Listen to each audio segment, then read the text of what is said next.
Bonjour Cyrielle. Bonjour Gaëlle. Alors Cyrielle, on se retrouve aujourd'hui pour un nouveau cycle d'investigation, le numéro 79, Mhm. lancé par Griffasie Academy dans plusieurs pays, donc dans plusieurs langues aussi. Et on va se lancer dans ce cycle ensemble. Tu vas être la personne support et je vais dans un premier temps te lire les questions, la partie fixe. Oui. Et deuxième partie du protocole, on va aller creuser. On va aller revenir sur les réponses que tu as rapportées. Donc C'est quand tu ça. es prête, maintenant je vais compter de 5 à 1. Et à mesure que je vais compter, tu vas arriver dans cet état idéal, cet état que tu connais déjà. Je te lis donc la première question. Qu'arrive-t-il généralement au système nerveux central pendant la phase de rêve?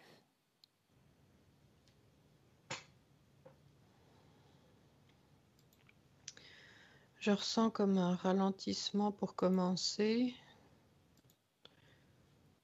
la mise en place de l'ordre dans ce qui est, dans les informations, et puis ça part tout d'un coup dans, dans tout le cerveau.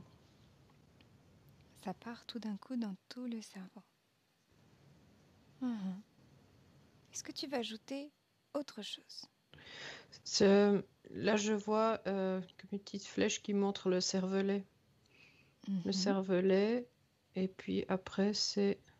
Comment ça s'appelle ce petit, ce petit endroit dans le cerveau qui est important, Si tu n'as pas le mot qui te vient, hum, t'écris-moi. qu'on appelle le troisième œil. Bien, ok. Tu veux compléter? Oui, donc j'ai... Donc il y a une forme d'énergie qui vient du cervelet, qui va sur le troisième œil, et puis ça se répartit dans tout le cerveau. Ça résonne, c'est comme des ondes, pou, Hmm. pou, ça pulse dans le cerveau, et puis dans tout le corps, selon ce... Pas toujours pour le corps. Ça dépend du rêve, de l'intensité. Ça peut être un bien-être, ça détend, ça crispe certains muscles, ça bouge plus ou moins fort. Ok. Alors maintenant, prochaine question. Observe le corps matériel pendant la phase de rêve. Quelles conditions le caractérisent?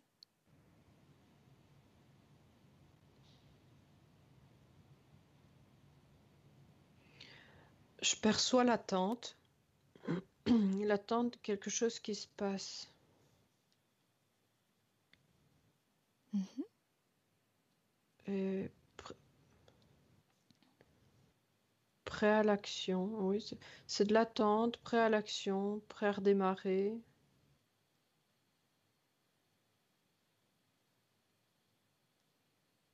Mais c'est surtout une attente pour faire...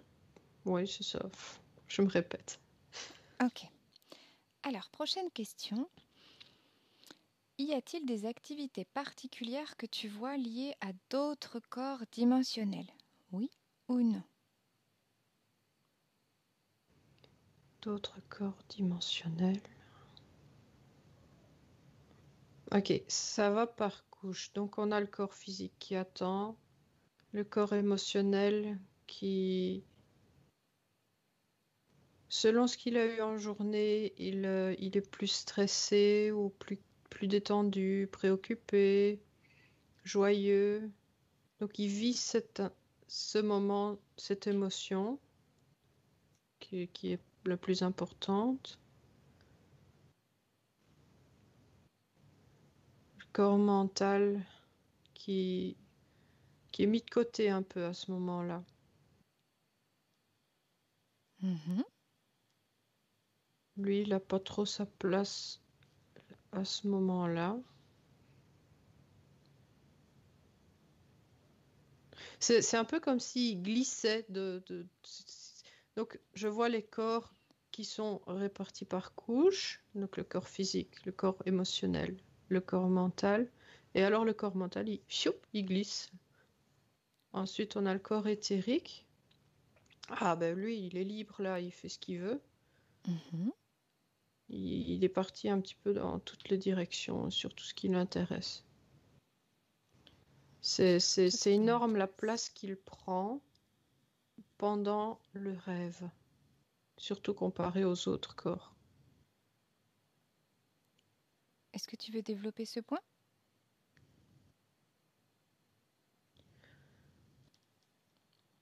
Donc, je peux observer les corps qui sont étalés par couches au-dessus, dessus au travers de l'individu. C'est ce qu'est l'individu.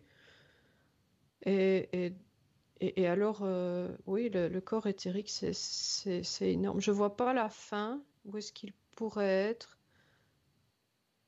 Donc, je suis bien ciblée sur le moment du rêve, pas un autre Mhm. moment. Et c'est très bien. Et ça part vraiment dans toutes les directions de possibilités à faire.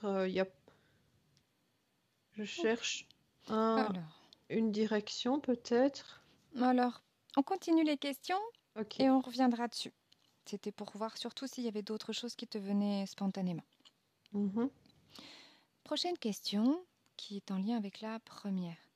Donc la question 3 était, y a-t-il des activités particulières que tu vois liées à d'autres corps dimensionnels? Ensuite, c'était, quelles sont ces activités particulières? À quel corps appartiennent-ils? Et à quoi servent-ils? Effectivement, c'est lié. Bah, j'ai un petit peu répondu, je crois. Mhm. Dis-moi si tu veux Ouais. ajouter quelque chose, sinon on passe à la prochaine question. On peut passer à la suivante. Alors, observe maintenant simultanément les corps éthériques, astral et physique pendant la phase de rêve. Et décris-moi ce que tu vois. C'est le yin et yang, les opposés qui se complètent. Hmm. Euh, Mhm. le corps physique qui est inerte ne bouge pas, est dans l'attente. Et le corps éthérique qui fait plein de choses, très actif. Et donc, ils se complètent pour exister tels qu'ils sont ensemble. Ouais, c'est vraiment curieux. Je vois vraiment l'éthérique qui est lumineux et au-dessus. Oui, j'ai vraiment la forme du yin et yang. Mhm. Alors c'est Ah, bien, c'est très bien. Est-ce que tu ah, as c'est quelque drôle. chose par rapport au... Dis-moi. En fait, si je prolonge, je regarde la ligne entre la partie claire et la partie foncée du corps physique. Donc, si je prolonge, hop, je peux faire le symbole de l'infini. Mhm. Et donc, il y a une circulation d'énergie entre les deux. C'est très fluide et oh, ça apaise. Ok. Ça fait du bien, ça rééquilibre les choses, du vécu matériel, je veux dire, dans la vie physique. Mhm. Ça remet dans l'ordre des choses, là, ça remet on peut voir d'un autre angle de vue, relativiser. Mhm. Intéressant. Par rapport à cette question, est-ce que tu as quelque chose avec le corps astral? La question mentionnait corps éthérique, astral et physique. Et Ah sinon, oui. on passe à la prochaine question. Dis-moi. Ok, l'astral est plus limité, il, il va de l'un à l'autre.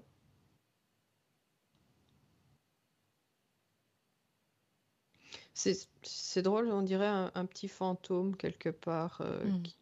qui relie l'astral pardon, l'éthérique et le physique en tenant compte Oui, c'est ça, du physique pour aller dans les terrains.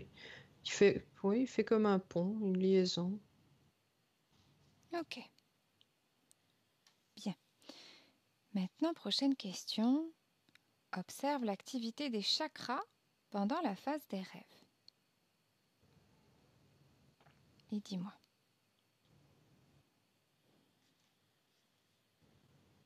Donc je vois des lumières qui pulsent, des lumières des chakras qui pulsent, qui tournent sur eux-mêmes pendant le rêve. Que font-ils? Ils sont. Je vois pas Ok, d'autre je te réponse suis. que ils sont. J'entends. Alors, peut-être que la prochaine question pourra t'orienter. Quels chakras sont les plus intéressés par l'état de rêve? Ah, le troisième œil. Là, Et, ça brille vraiment, là. et pourquoi?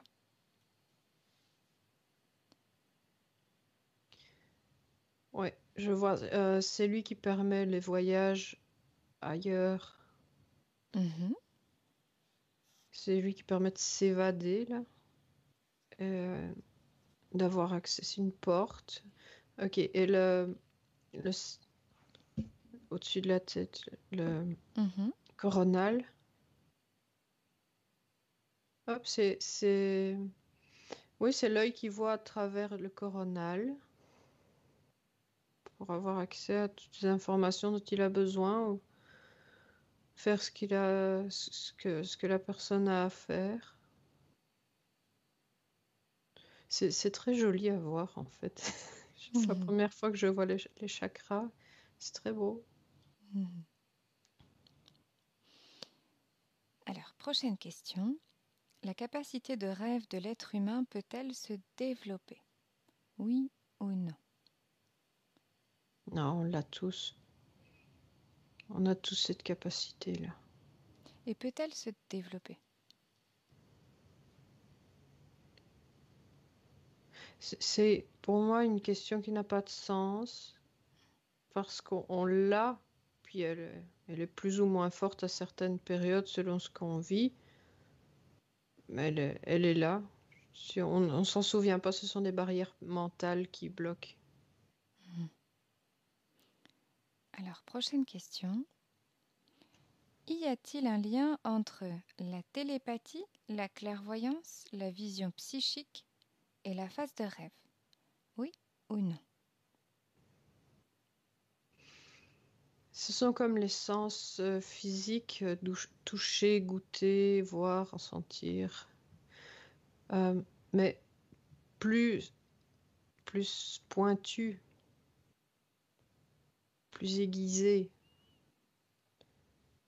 Hmm. La phase de rêve, c'est comme toujours, hein, les personnes qui ont des barrières mentales plus fortes auront moins accès, que ce soit une chose ou une autre. Et puis il y a des affinités, on peut mieux voir qu'entendre. Ce sera ces liens-là. Est-ce que c'est clair? Très clair. Et je te suis. Tout à fait, c'est bien. Prochaine question. Observe l'activité du troisième œil ajna pendant l'état de rêve. À nouveau, décris-moi si tu as d'autres éléments.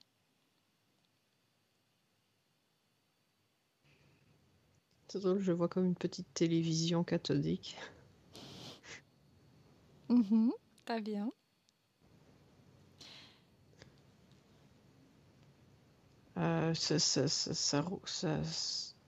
Ça fonctionne à plein régime. Mhm.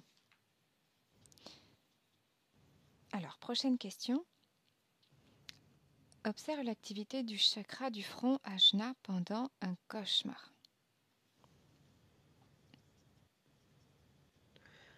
Ah, donc tout à l'heure, j'avais la vision que ça partait du cervelet, le troisième œil. Ensuite, j'avais une progression vers le coronal. Hop, toutes les informations partaient. C'était une couleur plutôt claire, bleutée, c'est paisible, harmonieux. Et puis ici, en fait, j'ai du négatif, du noir, du rouge, du brun, Hmm. dans sens inverse. Ok. Si tu regardes un peu plus précisément, tu as quoi d'autre comme information? Tout en restant bien et apaisé dans tes énergies. Et tu me dis si ce n'est pas confortable. Alors, là, c'est relié au corps émotionnel et le corps mental qui s'est agrippé. Donc, Agrippé. je vois comme ça. Oui, tu te souviens tout à l'heure, j'ai parlé du corps mental qui Mhm. glissait, là. Ben, ici, il s'agrippe en fait avec le corps émotionnel.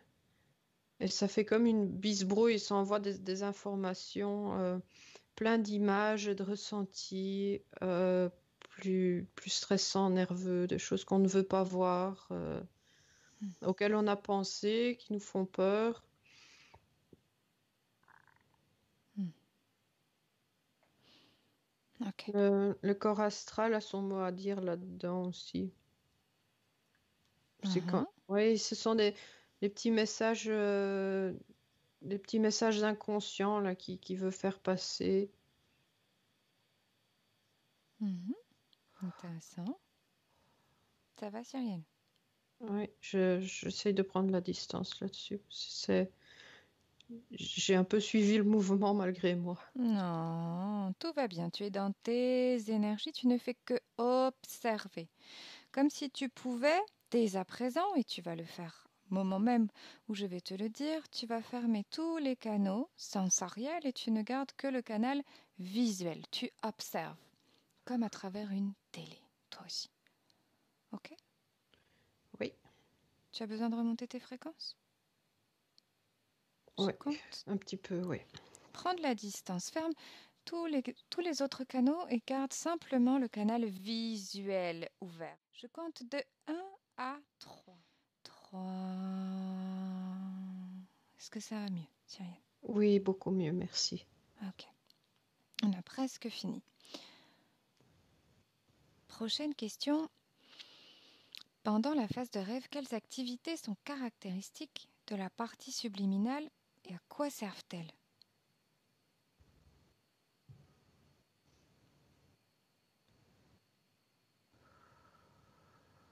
Ça va, Cyrielle? Oui, oui, je cherche. Ok, tu veux que je te repose la question? Je cherche les caractéristiques liées à la partie subliminale. Mhm. Pendant la phase de rêve. Je vois un long tube lumineux qui relie la personne au ciel. Oui.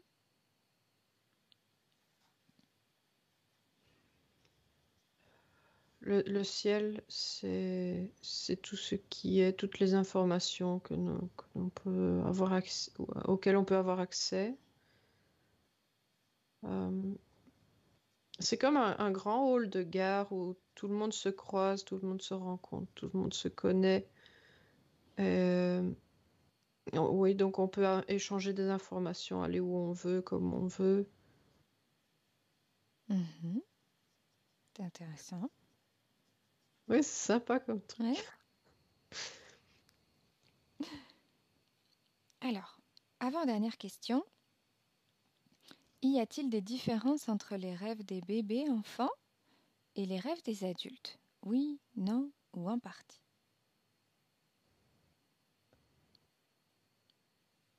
Euh, Ils sont quand même pour la plupart différents. Hmm. Parce que un bébé, il a conscience de son environnement. Oui, c'est chacun selon sa perception de son environnement. Un bébé, sa vision est plus floue, son monde est plus petit, donc il va recevoir ses rêves selon ces formes qu'il perçoit autour de lui. C'est ça que c'est beaucoup plus effrayant pour eux. Ils sont plus vite impressionnés par ces formes, ces ombres autour d'eux. Ils ont beaucoup moins de filtres mentaux. Donc il y a oui, ces formes aussi que nous plus âgés, nous ne les voyons pas. Donc ça, c'est bien ouvert, ce canal-là. Ça leur fait peur. Nous plus âgés, ça va ressembler à d'autres choses. Les ombres s'affinent et deviennent plus détaillées. Et nous aurons des scènes beaucoup plus larges aussi concernant des choses que l'on connaît. Donc, on verra un arbre au loin ou un couteau dans une main ou un avion dans le ciel. On pourra les voir. Ce sont toutes des symboliques spécifiques qui parleront à la personne, ou alors ce sera plus réaliste pour avoir des craintes ou des souhaits, vraiment de belles choses que la personne souhaite voir. Donc en ça, c'est deux choses différentes. Qu'un bébé ne verra pas bien tous ces petits détails-là, donc c'est hors de sa conception du rêve, dans le rêve. Mhm. Bien, très intéressant. Et on a terminé pour les questions, pour la partie fixe. Donc on va pouvoir aller explorer. Spontanément, il y a quelque chose qui te vient sur lequel tu veux rebondir? Non. Alors moi, j'aimerais bien qu'on regarde d'un peu plus près les bébés. Est-ce que tu veux bien choisir, observer un bébé Mhm. avec son accord, simplement observer, toujours avec distance, tu vas me décrire les phases que tu vois de rêve au cours de son existence jusqu'à l'âge adulte. Est-ce que tu vois déjà des phases particulières?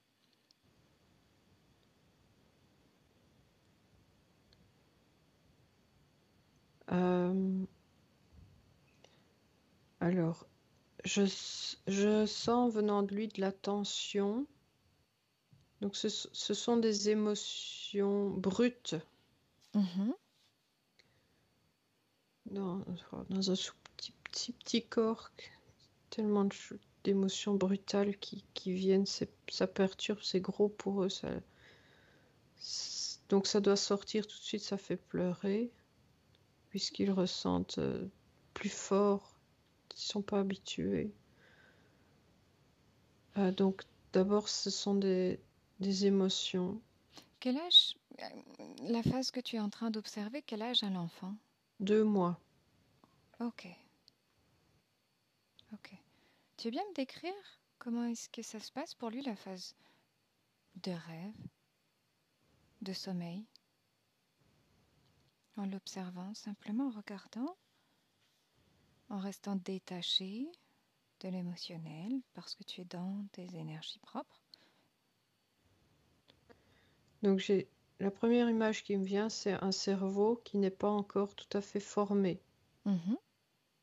Le cortex néofrontal n'est pas dans sa place, si je peux dire. Donc, c'est imagé pour dire que il faut encore que ça se développe. C'est le mental qui vient, la rationalisation des Mhm. informations. C'est la première image qui me vient. Donc il Mhm. faut en prendre compte. Donc émotions brutales qui viennent. Ensuite le toucher, ce qui peut toucher autour de lui. Il a, oui, encore une fois, une image auquel il faut tenir compte. C'est qu'il a été dans le ventre de sa maman toute sa vie, sa phase de développement de fœtus, Mhm. en sécurité, au chaud, en contact avec tout autour de lui dans le liquide amniotique. Il entendait les battements du cœur de sa maman. Il était en sécurité là dans son cocon. Mhm. Puis il est comme tout d'un coup mis dehors. Mhm. Et là, il manque de sécurité. Donc, il sent l'insécurité, il se sent seul. Parce que maman, elle n'est pas toujours là. Mhm. Quand elle n'est pas là, c'est comme si elle disparaît. Tu es toujours sur une phase de rêve? C'est, c'est des choses que je reçois pour dire faut tenir ça en compte. Mhm. Ensuite, phase de rêve. Oui, c'est ça. Dans les premiers temps, donc c'est insécurité. Puis, ce sont des souvenirs quand il mange, il a son besoin de succion qui est assouvi quand il mange, puis le contact. Ce sont des souvenirs qui viennent, ça vient ce sont des choses bien-être ou insécurité, peur qui s'alternent pendant le sommeil, dans le rêve. Hmm. Ok. Tu veux ajouter autre chose avant que je te pose d'autres questions? Ouais, donc ce sont bien des émotions partielles et brutes qui reçoivent. C'est pour ça l'intensité des réactions des bébés. Ça varie entre bien-être, sécurité, et insécurité, peur. C'est ça Hmm. qu'ils ressentent d'abord Mhm. et qui se perçoivent dans ces rêves. Tu es toujours sur une phase de rêve pour un enfant de 2 mois? C'est ça que j'ai, oui. Mhm.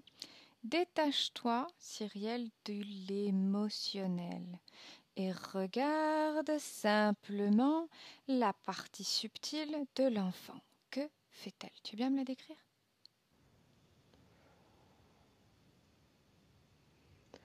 Euh, donc, elle est attachée au corps et elle Mhm. regarde un peu partout. Elle est tournée un peu partout elle regarde autour de lui. Euh, c'est une partie. C'est en plusieurs étages, sa partie subliminale. Mhm. Et, euh, et plus haut, bah, oui, de nouveau cet accès au hall de gare dont je parlais tout à Mhm. l'heure, pour avoir la conscience collective. Ok. Et si tu regardes maintenant au cours de son évolution, si je te dis la prochaine phase de construction ou en tout cas de changement dans le rêve pour l'enfant, est-ce que tu as un âge en particulier qui te vient ou une description à m'apporter? Vers 6 mois. Mhm. Un Vers changement 6 mois. Oui, je vois un changement. Le bébé est assis, il prend des choses en main. corps Donc, éthérique? pour le corps éthérique, il prend plus de place. Il prend plus de place. Il y a ces couleurs qui changent. Le corps éthérique a ces couleurs qui changent. Mhm. C'est drôle, on dirait un petit arc-en-ciel qui bouge. Ces couleurs font une rotation. Mhm. Enfin, une rotation, elles passent. euh, les couleurs passent de haut en bas, puis elles reviennent de haut en bas. De bas en haut, de bas en Mhm. haut. Ce sont plein de couleurs qui rayonnent. C'est joli aussi. Mhm. Ok. Est-ce que tu vois d'autres phases importantes qui te viennent à l'esprit jusqu'à ce qu'il arrive à l'âge adulte, cet enfant? 7 ans, 7 ans. l'âge de 7 ans. Il y a Mhm. beaucoup de choses qui se passent. Mhm. Oh, euh, Détache-toi, oui. Cyrielle. Tu es là pour observer. Tu es parfaitement bien dans tes énergies. Tu es parfaitement sereine dans ton espace parce que tu choisis d'être bien dans ton espace. À partir du moment où ta volonté est de rester bien toi dans ton espace, tu es tout simplement bien dans tes énergies. Tu as besoin de remonter encore tes fréquences un peu? C'est correct, merci. C'est correct? Oui, Ok. oui. Euh, Là, il y a le corps mental, on dirait qu'il arrive tout d'un coup. il y a beaucoup de désillusions qui viennent pour cet enfant-là. Mhm. Euh, des choses, il se rend compte que c'est pas un monde tout à fait bisounours. Donc le corps mental s'implique beaucoup plus et prend plus de place. Donc là, je vois en fait le corps mental qui vient comme une coque autour du Mhm. corps physique et émotionnel. Mhm. Et je la vois noire épaisse. Ok. Est-ce que tu peux me décrire si tu regardes un autre enfant de 7 ans qui rêve et qui est heureux? Est-ce que tu vois aussi ce corps mental? Ah, très fin. Ok, Oui, chez un, ce sera une carapace, que chez l'autre, ce sera juste une fine pellicule. ok. Et spontanément, qu'est-ce qui te vient quand je te pose la question à quoi est due cette fine pellicule ou bien cette carapace? Souffrance. Hmm. C'est la souffrance. Chez l'enfant dont je parlais en premier, en fait, j'ai perçu un divorce, j'ai Hmm. perçu des cris, Mhm. des disputes. Bon, c'était assez violent, c'est ça que ça m'a pris Ok, assez. oui, oui, je comprends.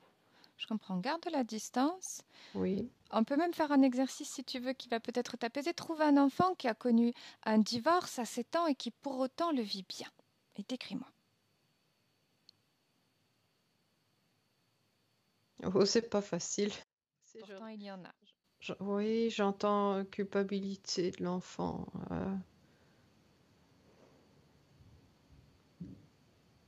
Ouais, Tu... ok, j'en ai un. Mhm. Tu veux me décrire sa phase de rêve?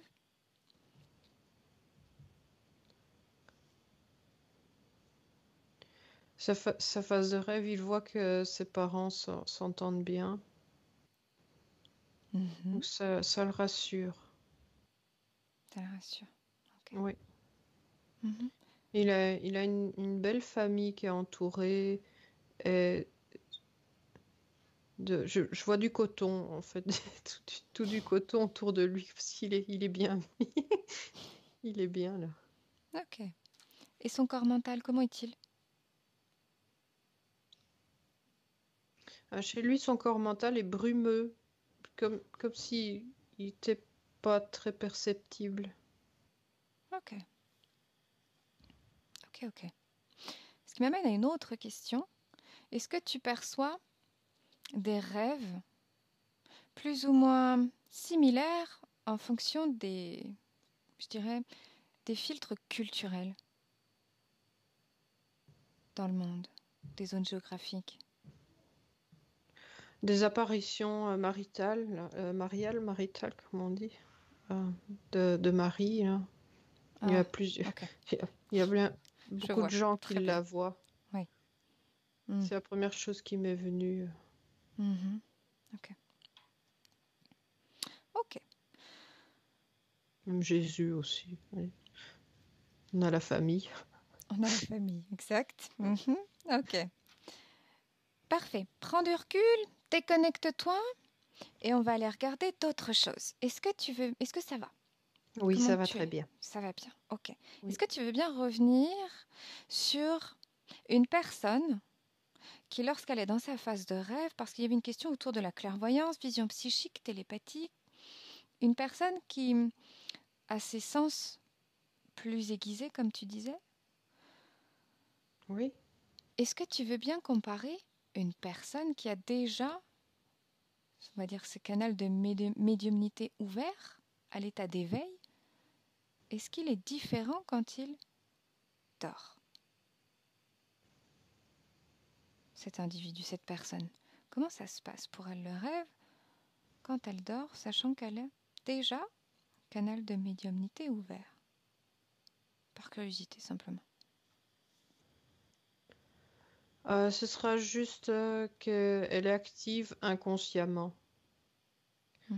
Que si elle est réveillée, elle est active consciemment. Elle va diriger sa vision d'un côté ou de l'autre. Quand elle dort, ça se fait tout seul. On dirait que la partie éthérique a quartier libre. Oui, c'est ça. C'est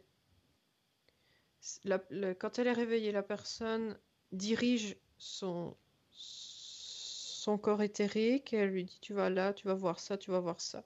Quand elle dort, en phase de rêve, son corps éthérique, il fait ce qu'il veut et ce qu'il doit faire.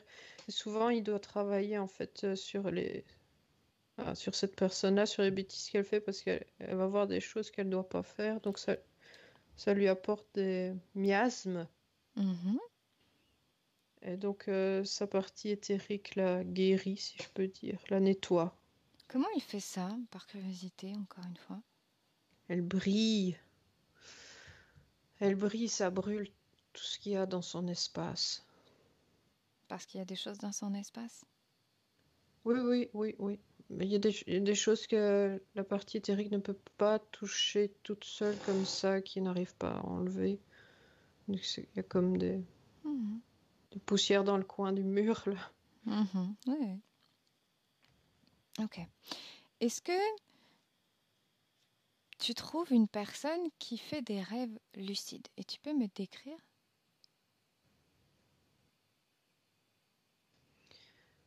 Là, j'ai une personne euh, dans un monastère il y a longtemps. Mhm. Fait des rêves lucides. Je pense que c'est un prêtre connu, mais Mhm. Laisse-toi porter. je veux pas m'avancer sur un nom. Mhm. Euh, non, c'est pas lui qui est connu parce il n'en parle pas tant en fait. Il a peur qu'on le prenne pour un fou, un épris de Satan ou quelque chose ainsi. Mhm. Euh, Lui il se voit aider des gens. Sa partie subliminale va aider des gens, les apaiser, les réconforter, leur dire des petites choses douces à l'oreille de réconfort. Est-ce qu'il est acteur ou est-ce qu'il est juste conscient?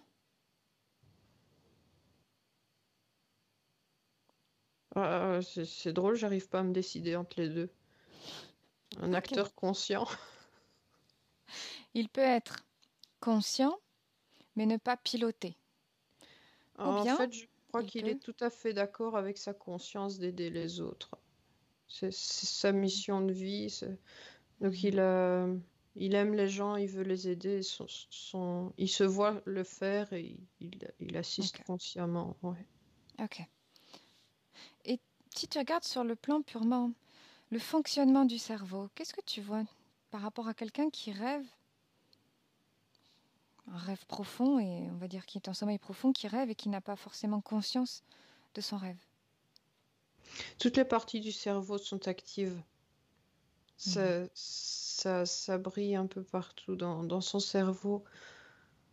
Mhm. J'ai une zone un peu plus sombre, mais sinon oui, tout le cerveau réagit bien. Je suis une personne lucide, Mhm. que- Mhm. tan- tandis qu'une autre qui n'est pas consciente, ce sera juste l'une ou l'autre partie qui brille un peu moins fort et pas régulièrement. C'est un petit peu de temps en temps, un petit peu à gauche, un petit peu à droite. C'est- que, que la personne lucide, ça va pulser vraiment bien, de manière bien vivante, bien active Mhm. et régulière. Est-ce que qu'est-ce qui te vient spontanément si je te pose la question, à quoi à quoi sont dus les rêves lucides? À quoi sont dus les rêves lucides? Mhm. Est-ce qu'il y a des caractéristiques précises pour une personne, pour un individu? À quoi c'est dû? Je peux pas t'orienter en te donnant des exemples de ce que j'ai en tête, sinon je t'oriente. Mais spontanément, qu'est-ce qui te vient? C'est du gâteau, je vois du gâteau. Donc l'expression c'est du gâteau. Ok, mhm, intéressant. Et si tu regardes sous un autre angle, qu'est-ce que tu vois en complément?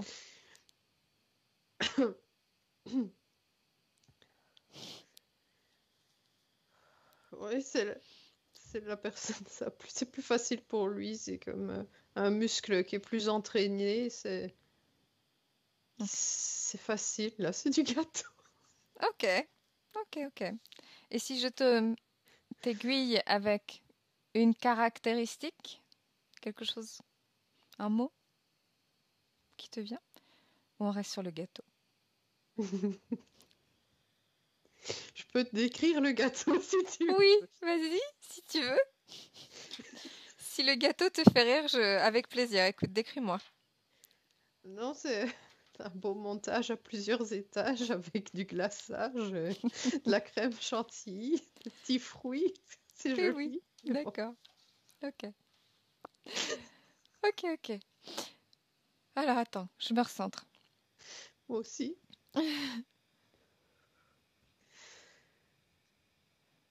Je pense qu'on va s'arrêter là. Je pense que c'est bien déjà pour tout ce qu'on a pu regarder. Il y a des choses que tu veux ajouter? Si, une petite dernière question. Ça va, Cyrielle? Oui, oui, ça va bien. Est-ce que tu veux bien regarder une partie éthérique, quelqu'un qui rêve la partie éthérique? Personne de ton choix, une personne, on va dire, équilibrée, qui va bien, qui fait un rêve, on va dire, neutre, agréable, et suivre la partie éthérique et me dire ce qu'elle va faire.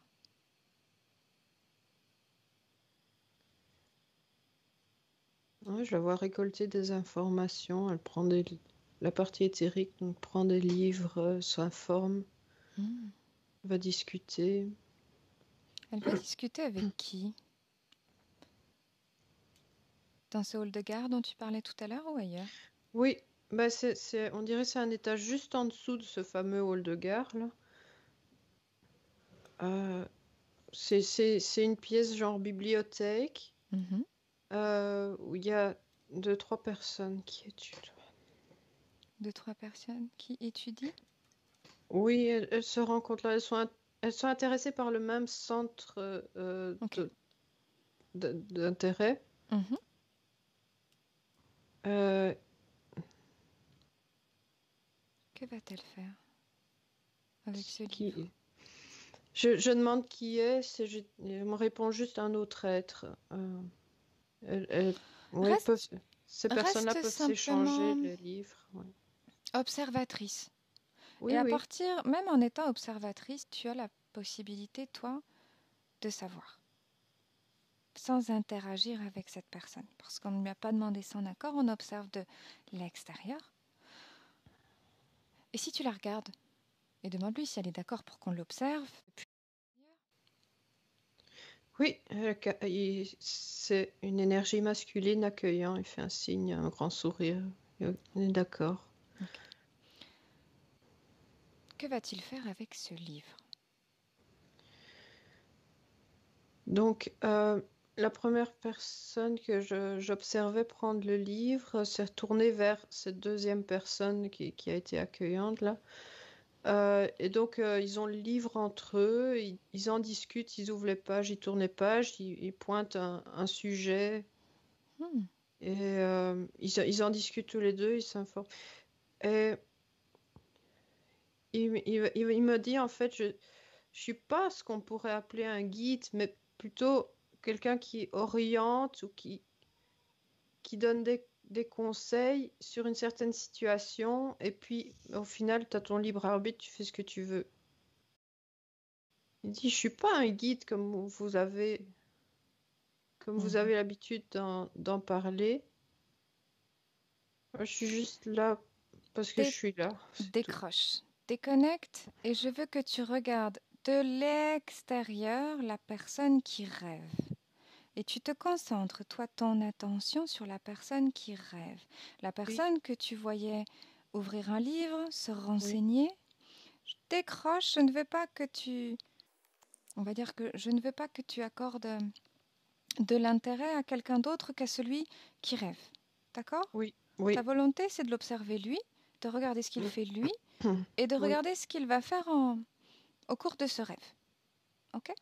oui. Il va y avoir probablement beaucoup d'interactions avec d'autres. Donc reste simplement axé sur lui.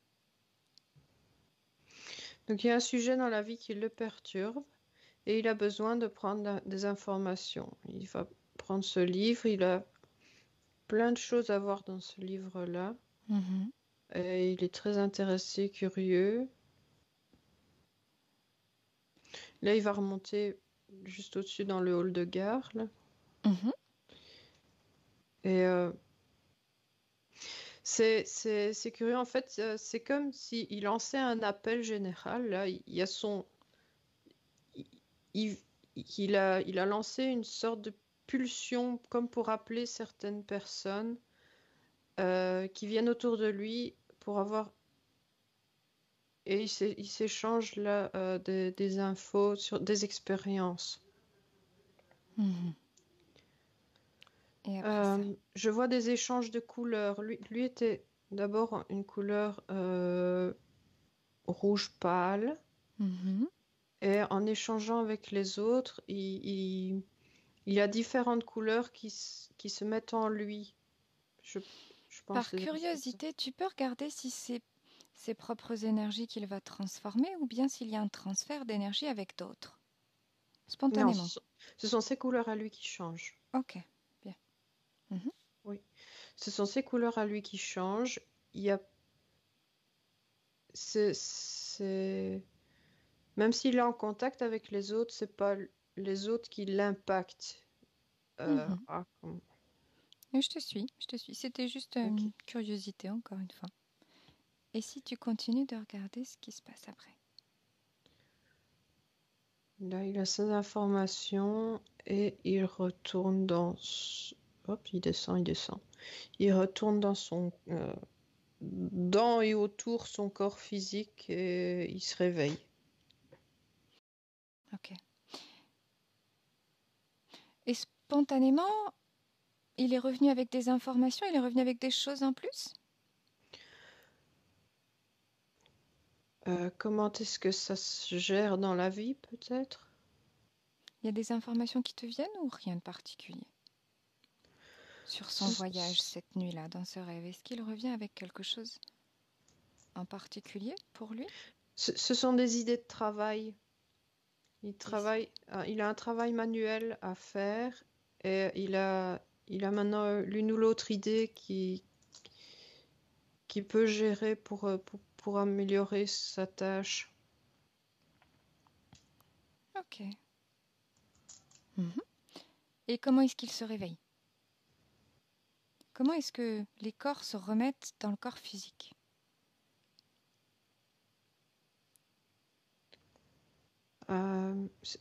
J'arrive pas à déterminer s'ils sont dans ou autour, mais je les vois comme des coques. Ok. Mhm. Chacun des coques, des poupées russes, là.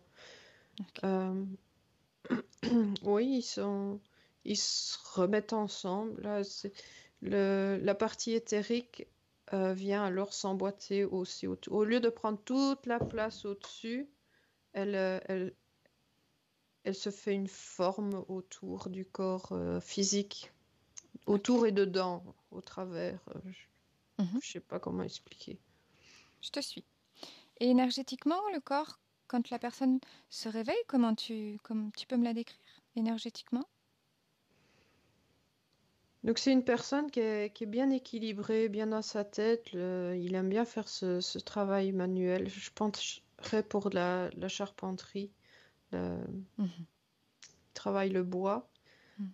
Et donc c'est quelque chose qu'il aime bien faire. Il se lève le matin, il est prêt à faire son travail qu'il aime bien faire. Euh, il se réveille de bonne humeur, tranquille, calme, très bien calme et prêt à l'action. Ok. Intéressant alors. Mhm. Tu veux rajouter autre chose? Non, Non? On revient? oui, Ça va? Comment oui, vas-tu? oui, Oui? ça va bien. Ok. Très intéressant ce voyage. Prends le temps de bien te déconnecter, Cyrielle, de tous et de tout complètement. Et tu vas pouvoir revenir à toi parfaitement bien déconnecté. Dis-moi si c'est bon pour toi ou si tu as besoin d'un peu de temps. C'est bien, je suis déconnectée. Bien, parfait.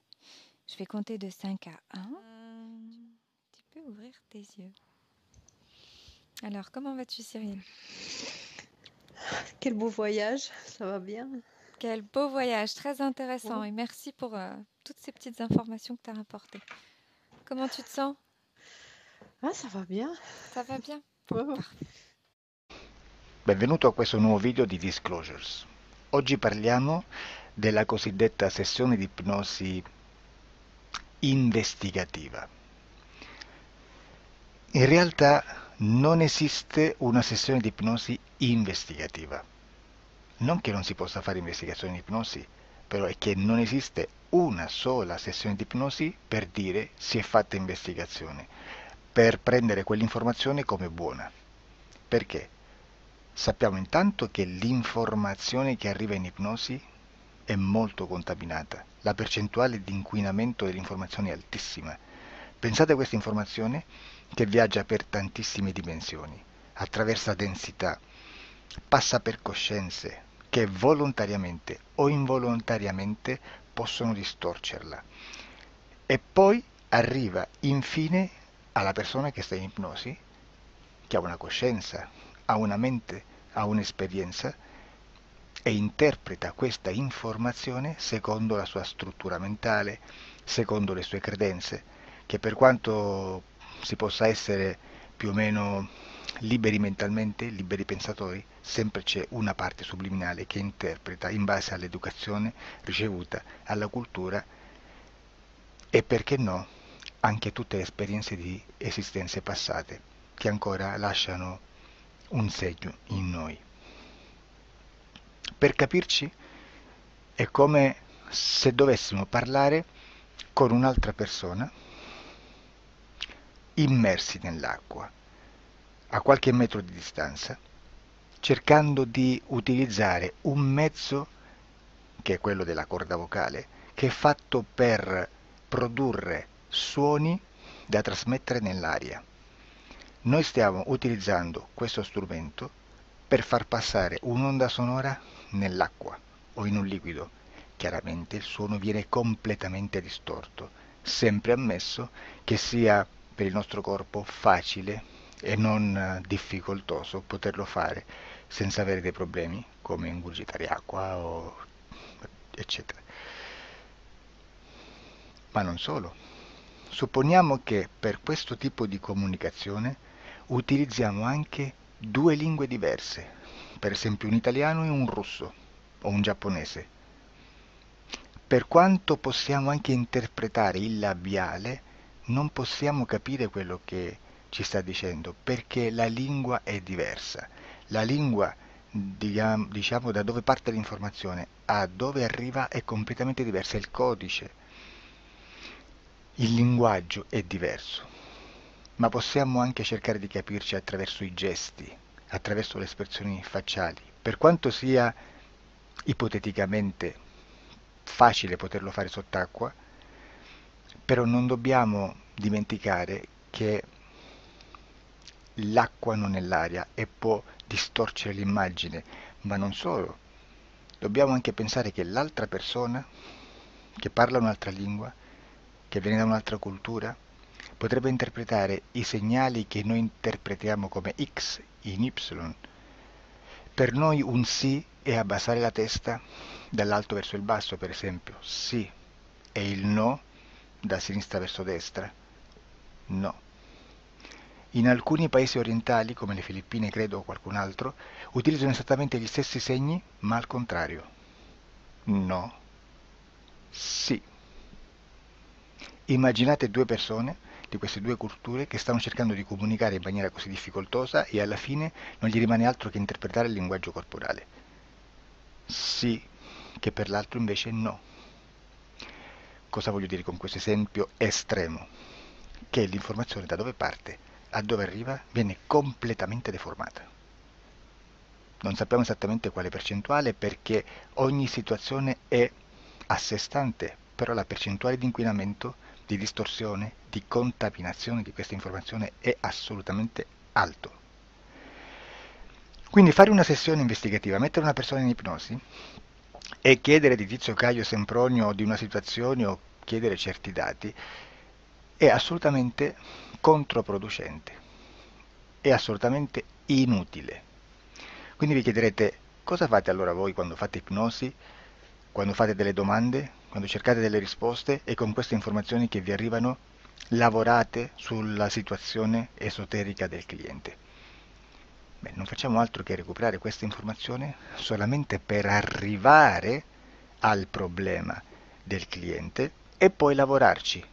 Quindi il valore dell'informazione non è quello di un'istruzione, quello di memorizzare dei dati e di prenderli per buoni, ma è un veicolo di movimento, di trasporto verso la causa del problema per poi lavorarci.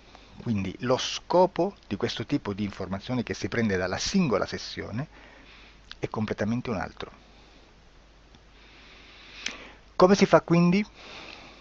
Investigazione in ipnosi. Il lavoro non è semplice, il lavoro è lungo, difficoltoso, stancante. È necessario farlo anche in squadra perché bisogna moltiplicare il numero di sessioni da fare e una sola persona potrebbe farlo soltanto in un tempo estremamente largo. Noi abbiamo delle informazioni che prendiamo ormai per buone, ci lavoriamo, danno dei risultati e quindi per noi sono buone. E come abbiamo fatto ad avere queste informazioni?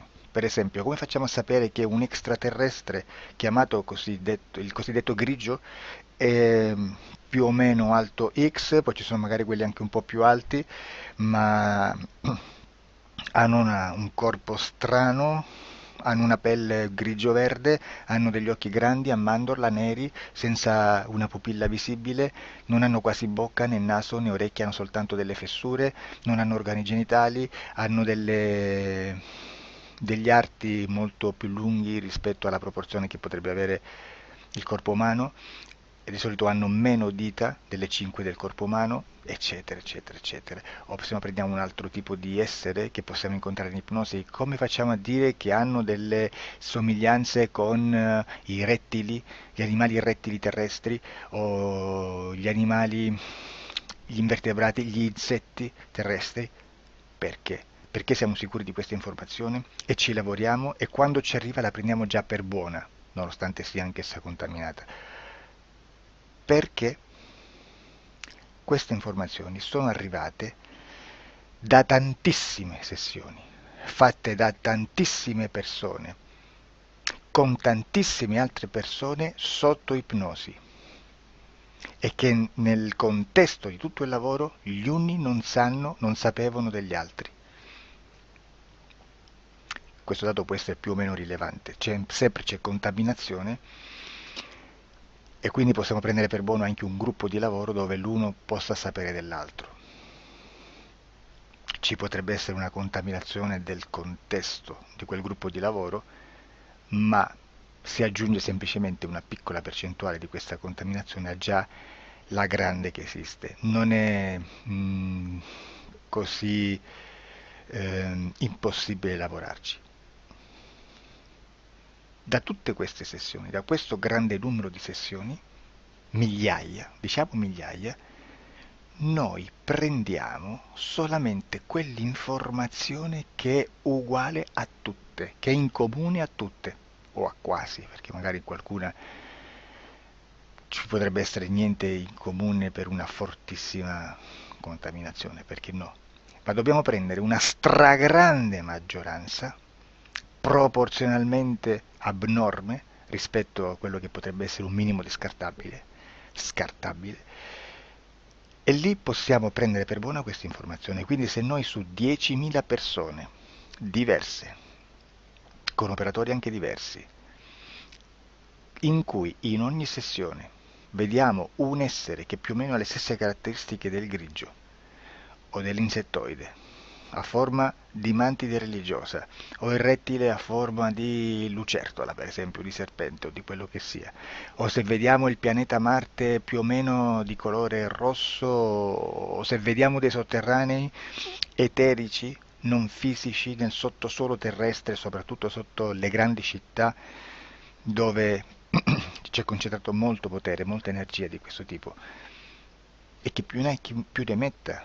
Se vediamo degli impianti che hanno certi tipi di funzioni, certi tipi di forme in certe parti del corpo, e questa informazione la ritroviamo tutta o quasi in tutte le sessioni fatte, eseguite, realizzate da tanti anni a questa parte, significa che quella è una informazione affidabile. E vi posso garantire che stiamo parlando di una percentuale bassissima. Su un 100% staremo, credo, forse più in basso di un 2-3%. Immaginate, tutto il resto è spazzatura, è informazione spazzatura. Sì, spazzatura.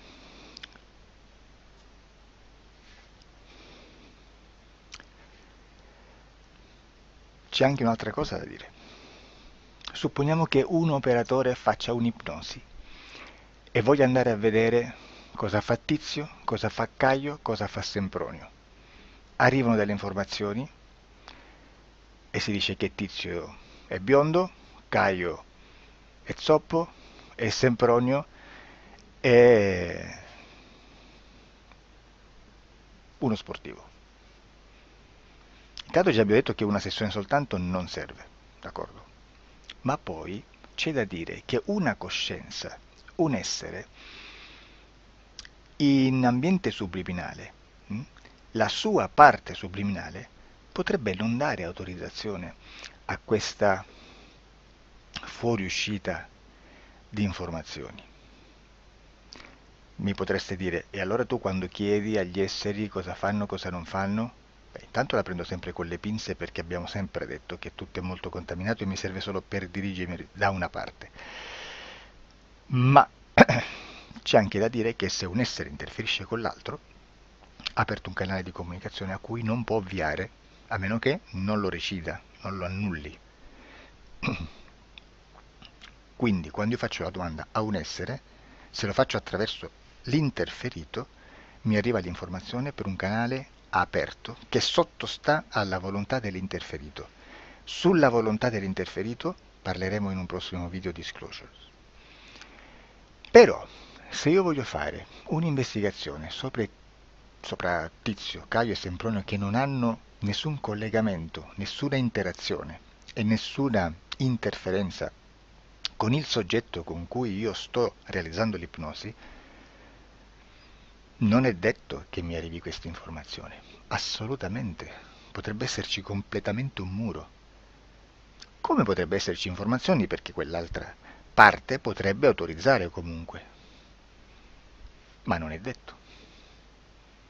E comunque quando ci arrivano informazioni, in una situazione di non interferenza o non interazione, non possiamo sapere esattamente se sono informazioni che ha autorizzato la parte subliminale dell'altra persona o dell'altro essere, o qualche altro essere, qualche altra entità furba, approfitta della situazione, osserva quello che sta succedendo, si mette in mezzo, si fa passare per l'altro e dà informazioni, ovviamente distorte, prima perché non è detto che debba conoscerle, e anche se fosse potrebbe manipolarle a sua volontà e a suo vantaggio. E quindi immaginate che situazione ridicola ci si viene a trovare, in quale situazione ridicola ci si viene a trovare in questi casi. Da qui si vede quando un operatore riesce a utilizzare l'informazione in ipnosi come per lavorare su un soggetto. Da qui l'osservatore attento delle sessioni di ipnosi riesce a capire se quell'ipnosi è un'ipnosi affidabile, un'ipnosi con un livello di informazione certa, con una alta percentuale di informazione certa. Non vi nascondo che in futuro potrei anche impostare un lavoro per decifrare che livello di certezza di informazione c'è in un'ipnosi analizzandola e spiegando il perché, spiegando i meccanismi di analisi di un'informazione in ipnosi, che poi anche è molto istintivo. Supponiamo